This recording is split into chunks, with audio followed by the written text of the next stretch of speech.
పేరే మహాభారతం. అసలు చాలా మంది మన వాళ్ళు 18 రోజులు చేయాలన్నారు దాన్ని,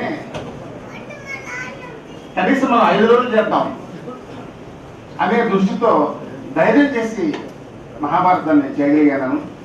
కానీ ఆ మహాభారతంలో ప్రతి స్టాఫ్, ముఖ్యంగా నేను చెప్పాల్సింది ఆ నాన్ టీచింగ్ స్టాఫ్ అయితే నాతో కూడా ముఖ్యంగా మహాభారతం కంటే కూడా రామాయణ కాన్ఫరెన్స్ అప్పుడు నేను కృష్ణమూర్తిని ఒక చనిపోయాడు పాపం. అంటే చాలా గొప్ప వ్యక్తి, చాలా నమ్మకమైన వ్యక్తి కృష్ణమూర్తి చనిపోయాడు. మేము బ్యానర్స్ కట్టాం రామాయణ కాన్ఫరెన్స్ లో. ఆ రామాయణ కాన్ఫరెన్స్ లో ఇంచుమించు 400 మంది పార్టిసిపేట్ చేశారు. ఆ రామాయణ కాన్ఫరెన్స్ అప్పుడు నేను కొంచెం చాలా ఇబ్బంది పడ్డాను. అప్పుడు నాకు పూర్తిగా సహాయ సహకారాలు అందించిన వ్యక్తి అజయ్ కలాం. ఆ కాన్ఫరెన్స్ చేయమని చెప్పి పూర్తిగా నన్ను ముందుకు తోసేసి చివరిలో ఆర్థిక పరిస్థితి వచ్చేసరికి రామదూత రవి అని చెప్పి బెంగళూరు ఈయన చేతులు ఎత్తేసి వెళ్ళిపోయాడు. మన బెంగళూరు రామయ్య ఇన్స్టిట్యూషన్స్ ఉన్నాయి కదండి, ఆయన అల్లుడు చేతులు ఎత్తేసి వెళ్ళిపోయాడు. అప్పుడు వాడు చేతులు ఎత్తేసి వెళ్ళిపోయినప్పుడు ఆ రవి అని గోపి అని భాష అటెండర్స్ వాడిని పోయి తరుగు నుంచి కొట్టాం సార్ అని చేస్తే అతను ఏం చేశాడు, మా యువ గారికి, అజయ్ కలాం గారికి, మురళి గారికి టెలిగ్రామ్స్ పంపించాడు. నాకు పలానా ఓఆర్ఐ డైరెక్టర్ వల్ల ప్రాణభయం ఉంది. మురళి గారు నన్ను పిలిపించాడు, అడిగాడు ఏందా ఇది అని చెప్పి. సరే వాడి మెంటాలిటీ నాకు అర్థమైందిలే అని చెప్పాడు. అజయ్ కలాం గారు నన్ను పిలిపించారు. అప్పుడు యువ గారు అజయ్ కలాం గారు రమణారెడ్డి ఇలాంటివన్నీ జరుగుతూ ఉంటాయి, వాటి గురించి పట్టించుకోవద్దు. కానీ పట్టించుకోలేదు కాదు సార్, నాకు దేవస్థానం నుంచి కూడా 3 లక్షల రూపాయలు డబ్బులు కట్టుకొని వచ్చింది.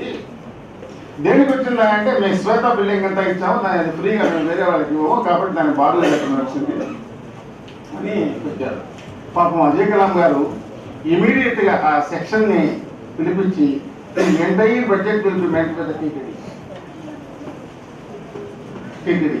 అప్పటి నుంచి నాకు నిజంగా అది ఒక నా జీవితంలో మహర్దశ అనే ఒక భావన వచ్చింది. కారణం మరి మా ప్రభాకర్ రావు గారు ఇక్కడ ఉన్నారో వెళ్ళిపోయారో తెలియదు. రమణారెడ్డి మనం ఒక చిన్న పని చేద్దాము, శివానందమూర్తి గారు ఒక ఆయన స్వామీజీ ఉన్నారు, అంతవరకు నాకు తెలియదండి శివానందమూర్తి గారి గురించి నాకు తెలియదు. శివానందమూర్తి గారు ఉన్నారు, శివానందమూర్తి గారిని మనం అప్రోచ్ అయితే మన ప్రాబ్లమ్స్ తీరుతాయని చెప్పాడు. నిజంగా మహానుభావుడు సుధాపీత దివంగత అనే దానికి ఆయన వైపు కూడా వెళ్ళిపోతుందేమో. మహానుభావుడు అసలు నా జీవితంలో మా తల్లిదండ్రులు, మలయాళ స్వామి, వాళ్ళ తర్వాత శివానందమూర్తి గారు అంత గొప్ప వ్యక్తి. వారు లేని లోటు ఈరోజు మన ఆంధ్రదేశానికే కాకుండా యావత్ భారతదేశంలో సాహితీ సంపదకు, ఆధ్యాత్మిక విలువలకు వారి లేని లోటు తీరని లోటుగా ఈరోజు మనం భావిస్తున్నాం.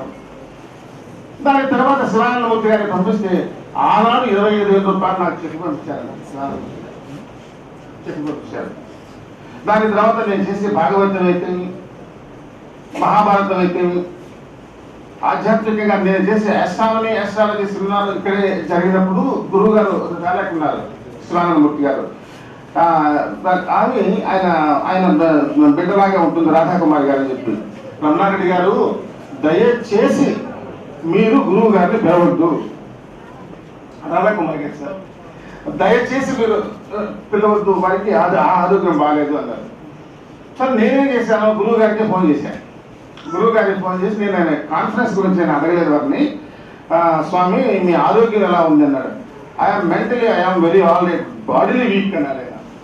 మానసికంగా నేను చాలా ఆరోగ్యంగా ఉన్నాను, కానీ శారీరకంగా నేను అది ప్రకృతి లక్షణం కదా, ఇదవుతుంది అన్నాను. నాకు ఎందుకు ఫోన్ చేశావు అన్నారు. స్వామి ఇట్లా మహాభారత కాన్ఫరెన్స్ చేయాలని అనుకుంటున్నాను. ఎన్ని రోజులు? 5 రోజులు అంటే చెప్పేశారు గురువు గారు శివానందమూర్తి గారు. 5 రోజులు ప్రతి సెషన్ ఉంది శివానందమూర్తి గారు. నిజంగా అందరూ అంటారు నీలాంటి అదృష్టమైన వ్యక్తి ఎవరు లేరు. నాకు అందరి కోరిక ఏంటంటే శివానందమూర్తి గారు ఉన్నప్పుడు నన్ను చాలా మంది అడిగారు. బహుశా సుందరమూర్తి గారికి తెలిసే ఉంటుంది, శివానందమూర్తి గారు నాకంటే ఎక్కువ వాళ్ళకి, కానీ వారికంటే ఎక్కువ ఆత్మీయత అనుబంధం నాకు ఆయనలో పంచుకున్న బాధ్యత. నేను నిజంగా ఎన్ని జన్మల యొక్క అది బంధం నాకు అర్థం కాదు. ఈ ప్రభుత్వం వచ్చినప్పుడు సార్ మీరు ఒక్కసారి మా అందరూ అడిగారు, మీరు ఒక్కసారి శివానందమూర్తి గారి దగ్గరికి వెళ్ళి ఏదైనా ఇప్పించమని అడగండి అని చెప్పారు. నేను అడగను. కారణం ఏంటంటే నాకు రావాల్సిన బాధ్యత ఉంటే గురువు గారికి తెలిస్తే ఆయనే చెప్తారని చెప్పాను. నేను అంత అర్హుడినైతే గురువు గారే చెప్తానన్నాను.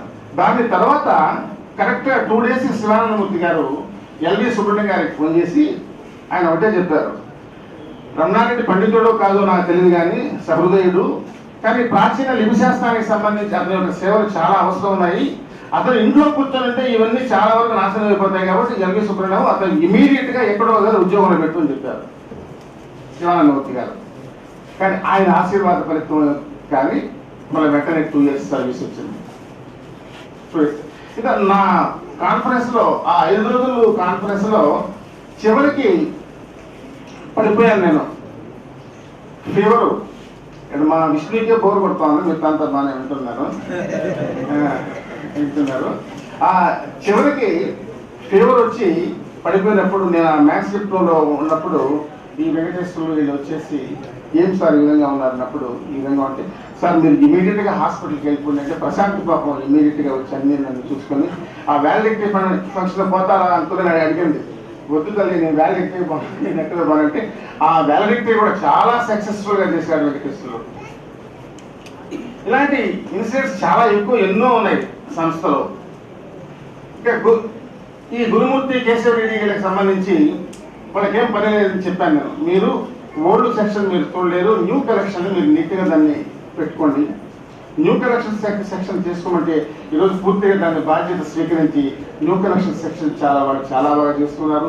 ప్లస్ ప్రతి కార్యక్రమంలో కూడా వాళ్ళిద్దరు నా డైరెక్ట్ స్టూడెంట్సే, వాళ్ళిద్దరు నా డైరెక్ట్ స్టూడెంట్స్ కాబట్టి వాళ్ళ మీద కమాండ్ చేసే శక్తి అర్హత అన్నీ నాకున్నాయి.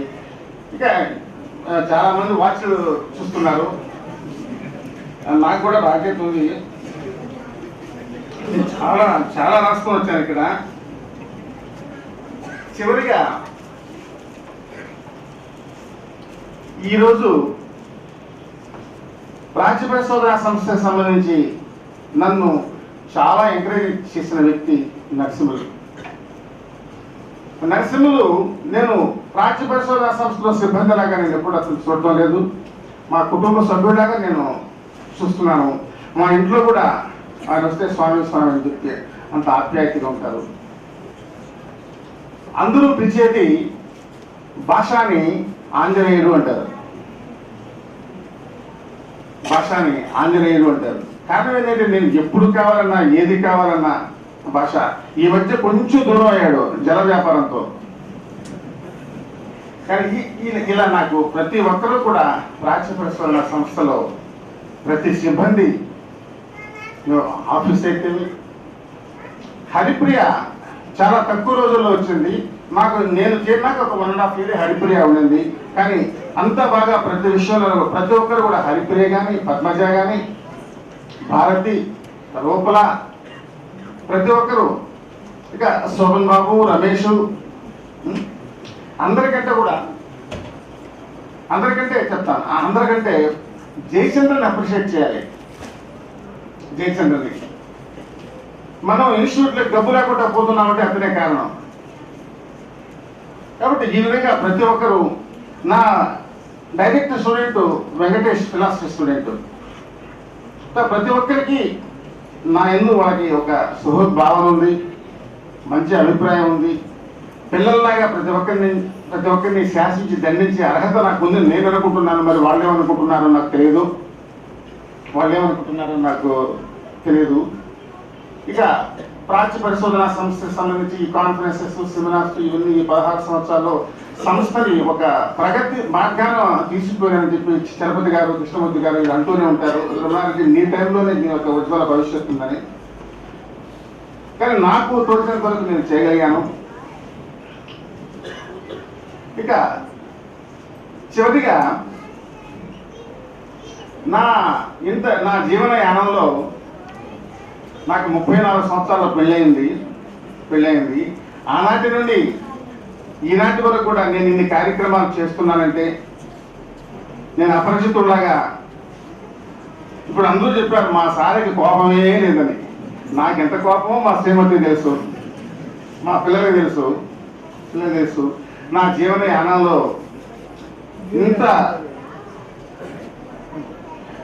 నేను ఇంత ఉన్నత స్థితికి పోవడానికి కారణం నా శ్రీమతి. కారణం ప్రతి దానికి చేతుడు వాదుడు అన్నట్టుగా నా శ్రీమతి లేనిది నేను ఏది చేసి ఉండను.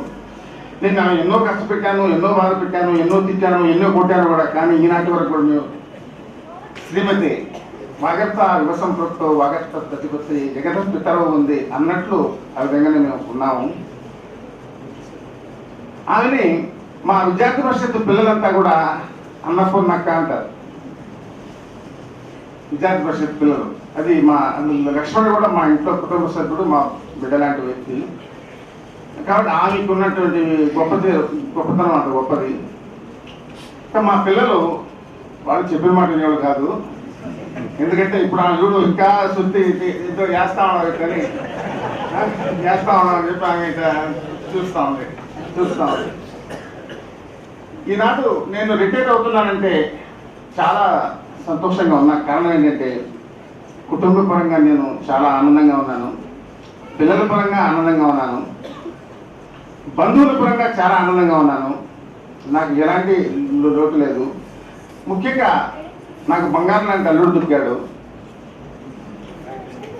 ఈనాడు నా కొడుకు అల్లుడు ఇద్దరు నేను అంత హ్యాపీయెస్ట్గా మా అల్లుడు, నా కొడుకు కంటే కూడా నాకు అల్లుడి నాకు అంత నా ఇది చూస్తాడు. అంటే కొడుకు ఇంత మన వాడి కోపం వస్తుందేమో.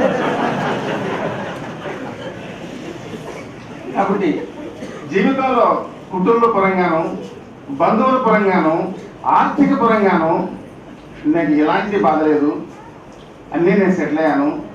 పదవి విరమణ తరువాత శేఖర్జీ చెప్పినట్టు, శేఖర్జీ లక్ష్మణ్జీ మా అందరికీ అభ్యర్థులు సుందరమూర్తి గారు చెప్పినట్టు నేను ఫుల్ టైం కార్యకర్త వాళ్ళు అని చేస్తున్నారు. తప్పకుండా సంఘానికి రుణపడి ఉంటాను, సంఘం చెప్పిన కార్యం చేస్తాను. అది ఈనాడే మీకు నేను చెప్తున్నాను. కానీ నా వృత్తి ప్రవృత్తిలో ఈ ప్రాచీన భారతీయ విలువలకు సంబంధించి తాళపత్రాల నుంచి మాత్రం నన్ను విడదీయద్దు. అవినాభావ సన్మానం. ఇక మా ప్రతి కార్యక్రమంలోనూ ఓపికగా అనంతపద్మరావు గారు సకుటుంబ సమేతంగా రావటం అనేది చాలా గొప్ప విషయం. చాలా ఆనందపడుతున్నాను. ప్రాచ్య పరిశోధన సంస్థలో నాకు అపూర్వమైన మిత్రుడు, సోదరుడు. అసలు మనం ఎలా ఉన్నాం, మన నాలెడ్జ్ ఏంది, మన ఆర్థిక స్థితిగతులు ఎలా ఉన్నాయి. కాబట్టి దాన్ని ఆలోచించుకొని ఆ విద్యార్థుల మీద మన యొక్క ప్రేమ సార్థకత అందాలి. కాబట్టి అదేవిధంగా నా పిల్లల్లాగే ప్రాచ్య పరిశోధన సంస్థల విద్యార్థులు అందరినీ కూడా నేను అంత ప్రేమగా నేను చూస్తూ ఉన్నాను. వారు కూడా అంత సహృదయంతో మా సార్ నా స్టూడెంట్స్ కాకపోయినా ప్రాచ్య పరిశోధన సంస్థలో పనిచేసే ప్రతి విద్యార్థి కూడా, ప్రతి రీసెర్చ్ స్కాలర్ కూడా నేనంటే తండ్రిలాగా ప్రేమిస్తారు, ఒక స్నేహితుడిలాగా అభిమానిస్తారు. కాబట్టి ఆ విద్యార్థులు కూడా నా హృదయపూర్వక ధన్యవాదాలు. నా జీవితంలో ఇంకా కొన్ని విషయాలు చెప్పాల్సిన విషయాలు. నాకు అపూర్వ మిత్రుడు మా జీవరత్నం బాలరెడ్డి, అపూర్వ మిత్రుడు మా ఫ్రెండు. అంటే నా వయసు, నేను ప్రాచ్య పరిశోధన సంస్థలో రీసెర్చ్ చేస్తానని నేను వచ్చినప్పుడు నేను వాళ్ళ రూమ్కి పోతే ప్రాచ్య పరిశోధన సంస్థ కదా, ఆయన పంచి కట్టుకొని పిల్లలు పెట్టుకొని నామం పెట్టుకొని వస్తారు, ఈ ఏడిపించాలని వాళ్ళు. కానీ నేను అలా లేను, వాళ్ళకంటే పోకిలాగా ఉన్నప్పుడు. కాబట్టి ఇలాంటి సంఘటనలు, సన్నివేశాలు నా జీవితంలో చాలా ఉన్నాయి. వీటన్నిటికీ కారణం మా తల్లిదండ్రులు చేసుకున్న పుణ్యం, మా గురువుల యొక్క ఆశీర్వచనం, ఆ మలయాళ స్వామి కృపా కటాక్ష, శివానందమూర్తి గారి ఆశీస్సులు, ఇక అజ్ఞాత గురువులు, అజ్ఞాత మిత్రులు, అజ్ఞాత బంధువులు, సహృదయులు, బంధువులు, కుటుంబ సభ్యులు, వారి అందరి యొక్క ఆశీస్సులే ఈనాడు ఈ ఉన్నతికి కారణం అని చెప్పి మనం చేస్తూ పేరు పేరున అందరికీ ధన్యవాదాలు తెలుపుకుంటూ, ఎవరినైనా మర్చిపోయినా క్షమించండి. ఇక విద్యార్థి దశలో ప్రాచ్య పరిశోధన సంస్థలో నా వల్ల ఎవరన్నా ఇబ్బంది పడి ఉంటే, నా వల్ల ఏమైనా కష్టపడి ఉంటే మనస్ఫూర్తిగా క్షమించమని అభ్యర్థిస్తూ, నేను పనిచేసినటువంటి వైస్ ఛాన్సలర్స్ అయితేమి, రిజిస్ట్రార్స్ అయితేమి, టీటీడీ ఈఓస్ అయితేమి ఈ తదితరంగా ప్రాచ్య పరిశోధన సంస్థకు సహాయ సహకారాలు అందించిన అందరికీ కృతజ్ఞతలు తెలుపుతూ నాకు జన్మనిచ్చిన కోటంబేడికి మరొక్కసారి తల నుంచి నన్ను నమస్కరిస్తూ ఏదైనా మర్చిపోయినా నన్ను క్షమించాల్సిందిగా కోరుతూ నన్నింటిని ప్రార్థిస్తూ సెలవు తీసుకుంటున్నాను. నమస్కారం. హృదయావిష్కరణ చేశారు. నేను ఝాన్సీ లక్ష్మి గారిని అడిగాను, మీరు కూడా 2 మాటలు మాట్లాడితే బాగుంటుందండి అంటే, నేను ఎన్నడూ మాట్లాడలేదండి అన్నది. అదే వెంకటరమారెడ్డి గారి విజయానికి కారణం.